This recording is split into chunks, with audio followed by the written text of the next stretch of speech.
mudah-mudahan ya, mudah-mudahan kan ada satu kesadaran kolektif ya, masif bahwa kita itu harus ada ya, ada sesuatu yang di masa lalu tuh miss gitu, bahwa kita itu memang udah mengalami fase-fase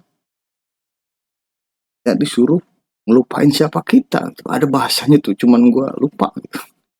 Jadi kita itu ada orang luar datang, terus kita dikaburkan sejarahnya, dibutakan, dan terus-menerus diinjeksi pada generasi-generasi muda di masa itu, sehingga mereka itu lebih interest, lebih nyaman, lebih tertarik kepada cerita baru ini nih.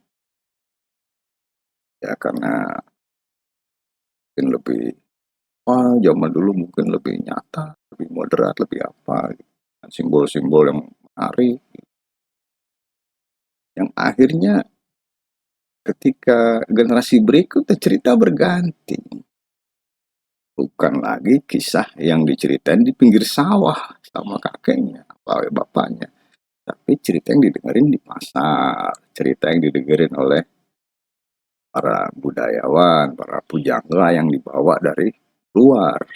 Itu akhirnya yang turun-temurun diceritain kepada anak itu sampai sekarang. Jadi kita itu sendiri akhirnya, moyang gue mana sih?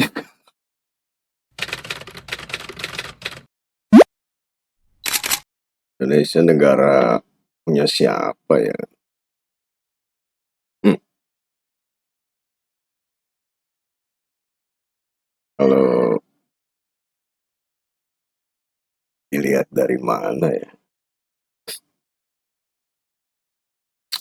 Indonesia secara administrasi ya jelas bukan buatan leluhur kita ya. Leluhur kita itu yang nggak peduli sama administrasi-administrasi, struktur-struktur, struktur-struktur di masyarakat itu kan baru nongol waktu mulai ada kerajaan, mulai ada golongan-golongan. Kalau buat terawang-terawang ya, sebelum ada kerajaan itu, ya banyak riwayat yang bilang bahwa leluhur kita itu, nenek moyang bangsa Indonesia itu memiliki budaya agraris ya,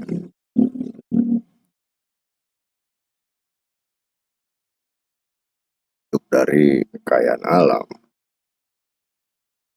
tani, berburu, cari ikan. Ya, karena memang negara kita itu ya kayak gitu, sangat dimanjakan oleh alam. Ya kalaupun ada ketua-ketua, kalaupun ada pangkat-pangkat, paling ketua kelompok, ketua geng, ketua kampung, yang terdiri dari ya puluhan, ratusan, ya nggak sampai jutaan kayak gini. Jadi kalau gua bayangin, aslinya Indonesia itu terdiri dari ribuan kelompok-kelompok, ya mungkin ratusan ribu lah kalau kita hitung dari Aceh sampai Papua. Tapi memang secara administrasi kan belum terbentuk waktu itu, kan masih kelompok suku-suku bangsa ya. Suku bangsa, suku Jawa, Sunda, Melayu, Dayak, Baduy, Sulawesi, Toraja, Ambon, Maluku, Flores. Itu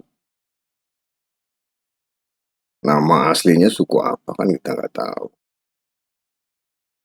Penamaan-penamaan itu kan juga antara yang memang aslinya dia menamai sukunya itu atau diberi label oleh orang-orang yang datang kemudian. Ya contohnya kayak Belanda datang, dia ngasih label kita ini pribumi itu inlander. Lander ya pribumi. Kalau di Amerika tuh Indian, kita dipanggilnya inlander.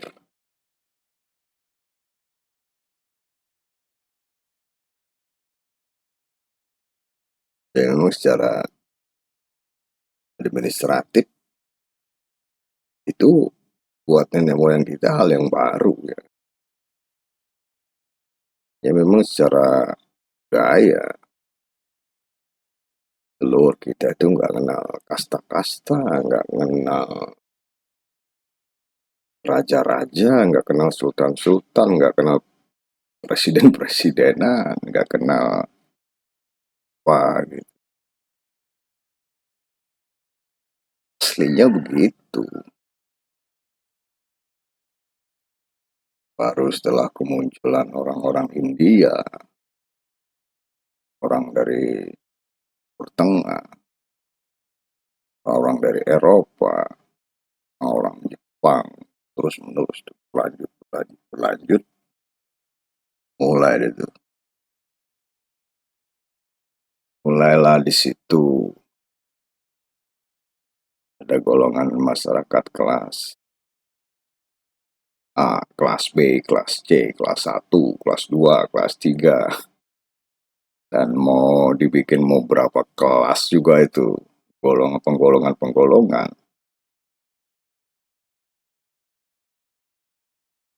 Ya penduduk asli selalu golongan buncit. Lalu yang didahulukan itu golongan-golongan masyarakat yang asalnya entah dari antah berantah. Mereka ya juaranya gitu.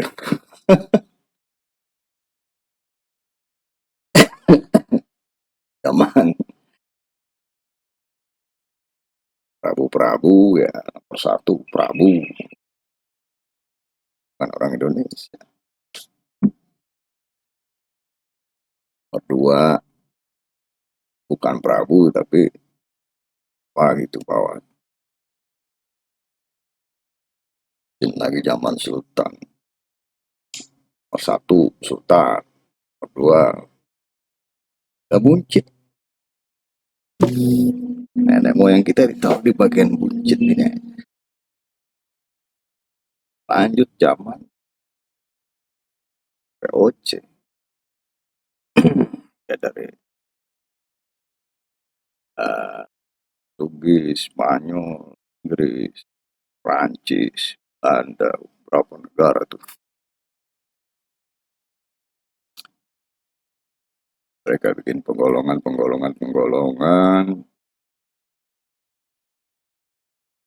Kalau satu pasti ada ya. Dan CS-CS-nya itu yang dari Eropa. Aneh tuh nomor dua malah warga kelas 2 itu yang golongan pendatang. Kayak Arab, Cina, India, dan dari yang lain. Nenek moyang kita, kakek-kakek kita ada di golongan yang nggak bawah lagi. Ya sampai zaman Jepang. Jepang kelar, ada proklamasi apakah ini merubah? Ya ada perubahan sedikit sih, gitu ya. Artinya secara administratif kita udah nggak punya pemerintahan yang kepalanya itu dari negeri antah berantah gitu. Jelas presiden pertama kita, presiden pertama itu Soekarno, presiden wakilnya Hatta. Itu yang jelas asal usul kesukuannya memang inlander di bumi. Tapi pergeseran sering waktu ya akhirnya orang Indonesia dengan kerendahan hati, kebesaran hati, ya leburkan tuh. Kita nggak pakai sistem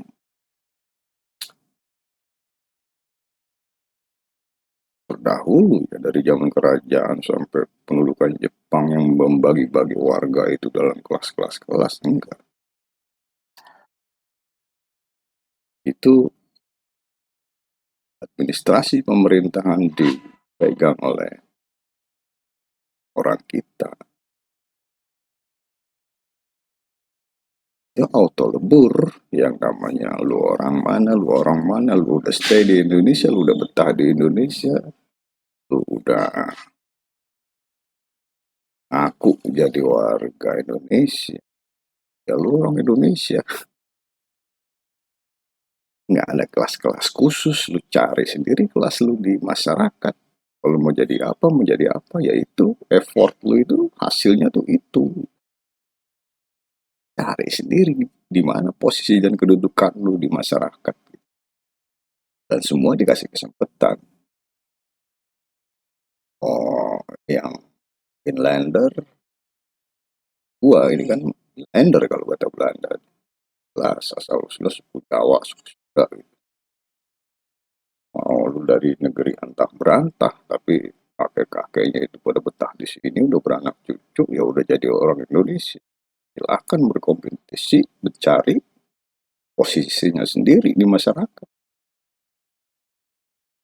Gak ada halangan, gak ada apa, gak ada pembatas. Kalaupun misalnya ada stigma, oh dari eh, warga pendatang yang dari mereka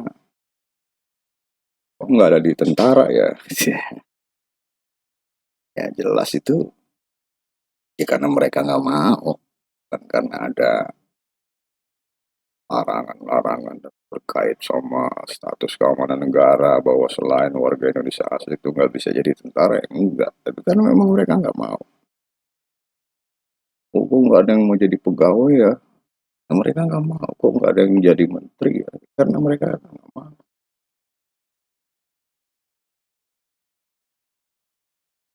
Tidak berusaha menunjukkan kapabilitasnya untuk jabatan-jabatan tertentu di pemerintahan yang dimaksud. Kalau sekarang udah bisa lihat, udah baur semua itu. Siapa jadi apa jadi siapa gitu. Udah happy lah semua, udah welcome gitu. Kita tahu juga bahkan urusan agama aja gitu sebenarnya udah gak boleh riuh lagi gitu karena ya lagi-lagi itu barang yang datang kemudian, antara ini tadinya moyang kita itu mereka ada ritual-ritual, ada hal yang ya bukan hal yang baru juga ya, karena apa namanya ya keyakinan ritual yang dilakukan nenek moyang kita itu tidak terdokumentasi dengan baik. Wah, ya begitu ada labelan tentang apa tuh namanya keyakinan yang disebut agama, lupa luput karena tiba-tiba tuh ada apa ya, ada syarat dan ketentuan berlaku gitu. Kalau mau disebut agama tuh harus ada ininya, ada ininya, ya bikin aja sendiri. Itulah uh, ya ya itu kita tahu diakui secara resmi malah itu sama ini itu kan dari asli dari nenek moyang apa ya ada, cuman ya memang karena udah dibikin bahwa kalau mau disebut agama itu ada syarat dan ketentuannya, harus ada ininya, harus ada ininya. Yang moyang kita kan kurang terlalu mau diribetin sama masalah-masalah legal formal, masalah administratif kayak gitu ya. Jadi ya serah lu deh mau diakuin mau kagak. Jadi nggak butuh pengakuan juga gitu. Yang gue yakinin ya ini gitu kan. Saya yakinin itu ya itu. Gak ribet lah untuk masalah gitu-gituan. Dan sampai sekarang pun namanya keyakinan dan kepercayaan asli nenek moyang kita itu adanya di level dirjen budayaan kali ya, di bawah Kementerian Pendidikan, bukan di Kementerian Agama. Jadi ya karena ada syarat dan ketentuan berlaku itu tadi akhirnya urusan spiritual milik nenek moyang kita itu masuknya di agama, di ranah kayak itu ya, ya begitu. Nggak usah ribet, nggak usah pusing.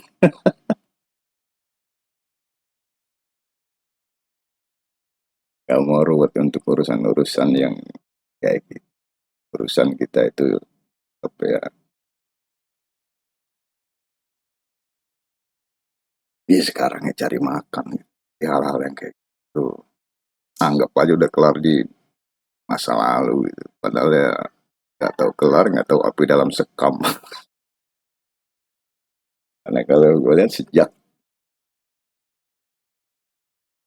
menjadi sejak menjadi eh, nggak tahun 45 aja kali ya, mungkin sebelum-sebelum, tapi yang gue lihat nih Indonesia itu kaya budaya, kaya alam udah pasti, dan adat istiadat, masyarakat adatnya banyak. Tapi gue di Jakarta itu mati obor men. Mati obor itu artinya apa? Kering dari nilai-nilai budaya. Kalau kita ke daerah tuh hampir tiap minggu, tiap bulan tuh ada. Di Jakarta nggak ada. Jawa, Sunda, Ambon nggak ada itu. Apakah ini juga bagian dari apa namanya? Jadi suruh mencintai budaya sendiri, adat istiadat sendiri, tapi barang itu nggak pernah kelihatan depan mata. Tapi kalau gue masih mending ya, zaman dulu tuh masih kelihatan tuh orang-orang yang Leningan, Tanjidor, Rongsai, apa itu masih lihat. Bus itu hampir tiap minggu di depan mata, artinya kelihatan gitu. Oh, sekarang mana ada men. Sekarang orang-orang hebat itu bikin lagi tuh syarat dan kondisi tertentu gitu. Akhirnya hal-hal kayak gitu yang sebenarnya itu menunjukkan ciri khas orang Indonesia itu hilang depan mata. Padahal dengan kelihatannya dia di depan mata, itu terus-menerus mengingatkan orang, kayak gue nih misalnya, oh itulah kreasi budaya leluhur gua dan moyang gua. Kalau kayak gini kan nggak tahu.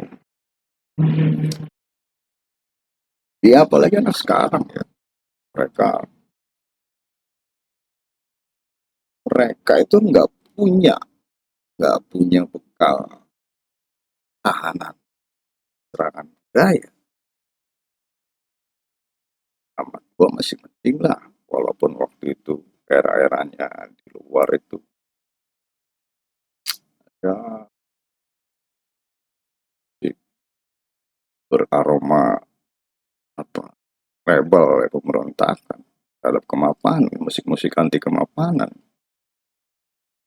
heavy metal, rock and roll, punk, itu dengernya Rolling Stone, Genesis, Bon Jovi, Play Crew, Duran-Duran, yang musik as yang anti kemapanan dan semacam berontakan. Tapi kita masih punya benteng pertahanan budaya. Kenapa? Tiap malam minggu gue masih nonton layar tancap. Tiap malam minggu itu bahas setiap hajatan di kampung gue itu masih ada tarling, masih ada tayuban, masih ada wayang golek, masih ada. Wah itu kelihatan depan mata gitu. Jadi kalau gue lagi pas denger metal lu ya udah nikmatin aja nggak sampai masuk ke tulang sumsum gitu. Secara alamiah kita masih punya pertahanan dari gempuran-gempuran kayak gitu. Makanya generasi gua tuh walaupun generasi metal, generasi rock and roll, tapi masih punya semangat, punya daya uang yang tinggi buat nasionalisme. Ya kalau lihat gaya-gaya yang angkatan sama gua sekarang tuh kayak rambut gondrong, kacamata hitam, kayak gitu. Ya, gue juga mungkin kalau nggak botak rambut gua gondrong. Era itu kan kita Bon Jovi, gitu, Van Halen, gondrong,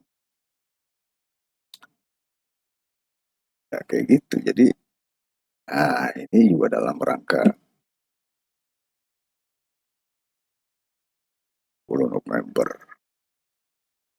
momentum apa ya, momentum kenakalan orang Indonesia pertunjukan di mata dunia. Apapun armada lu, sekuat apapun pasukan lu, masuk ke Indonesia, lu jadi blow on. Apalagi kalau lu cuma tentara bayaran, udah bukan blow on lagi sampai sini, auto bingung, wah kacau. Pidato Bung Tomo, wah, wah kalau ya bulan-bulan ini nih gua dengerin tuh pidato-pidato Bung Tomo banyak tuh, keren gitu. Ya itu bikin semangat.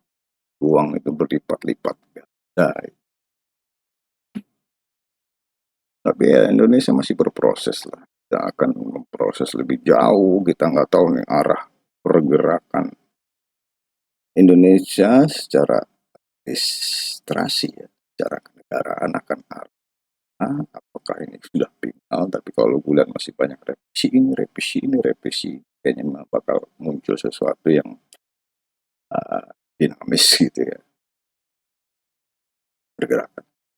Indonesia secara administrasi, pergerakan secara kultur ya.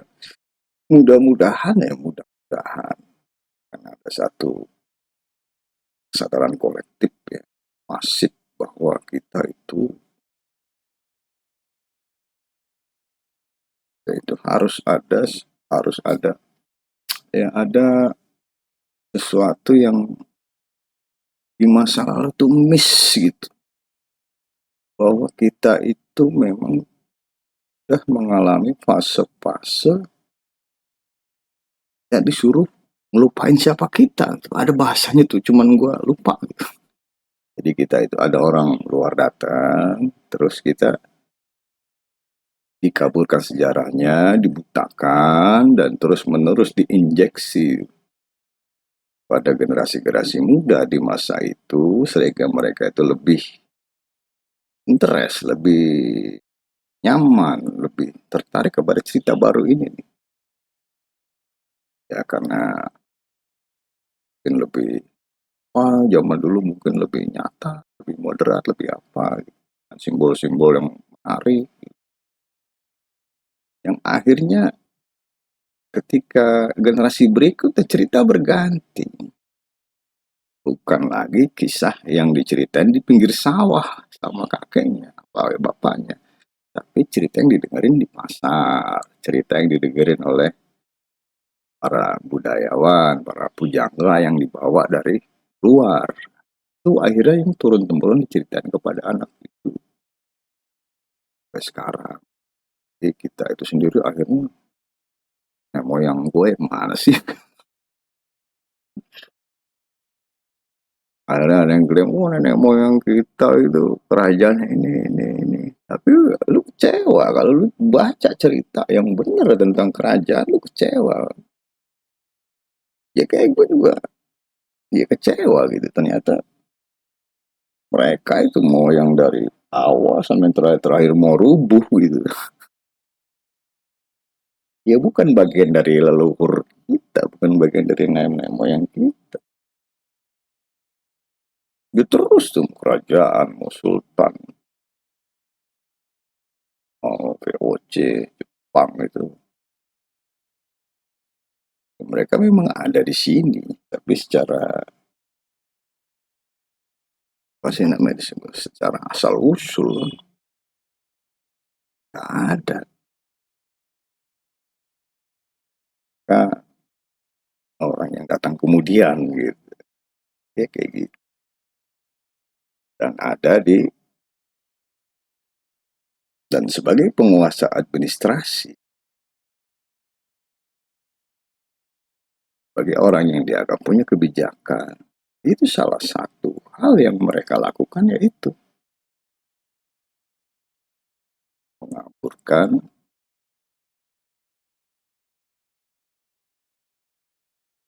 mengaburkan apa tuh,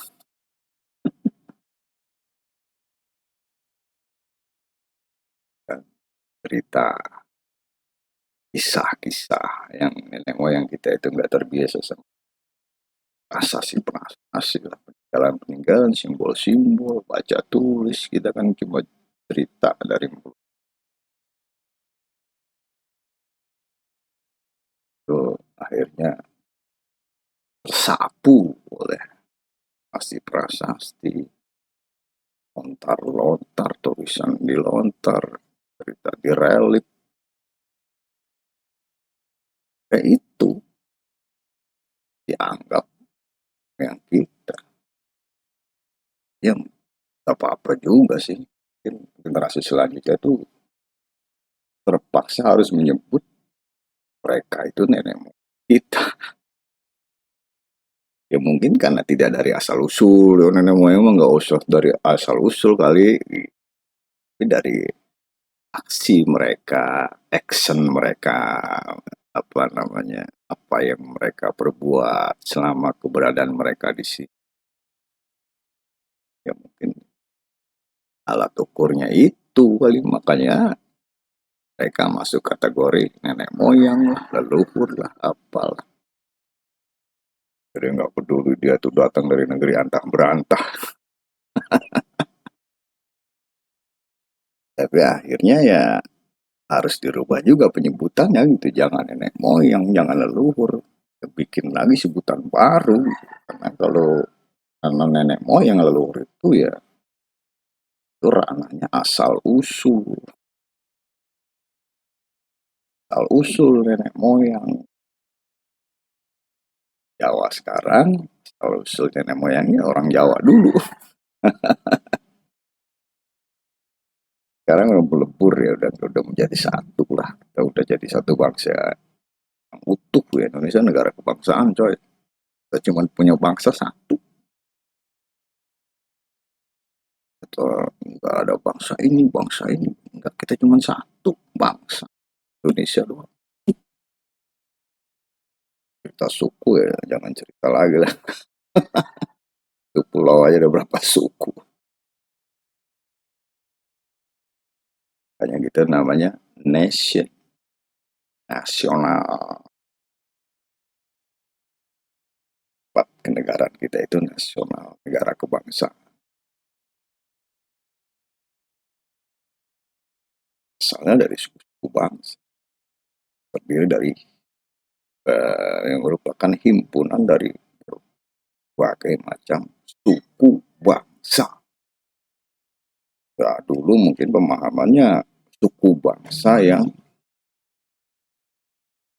ada di Indonesia, gitu. Suku bangsa yang mendiami Nusantara dari zaman purba. Tapi mungkin ya namanya definisi orang yang bikin bisa juga bergerak lagi gitu, bergeser lagi, bahwa yang dinamakan suku bangsa di Indonesia itu ya walaupun dia secara historis, secara kultural nggak punya akar di Indonesia, nggak berasal dari salah satu suku, tapi dari negeri antah berantah gitu. Tapi kalau dia udah stay, udah komitmen, udah mewarganegarakan dirinya sebagai warga Indonesia, itu bagian dari suku tadi. Nggak usah lain lu dari kakek nenek lu dari mana, pokoknya lu ada di sini udah lu jadi orang Indonesia, kan lu betah juga di sini. Dan macem-macem, makanya ya enggak lah, kita udah jadi satu kesatuan lah, kita udah negara kebangsaan, tambah lagi tuh negara kesatuan, negara kesatuan,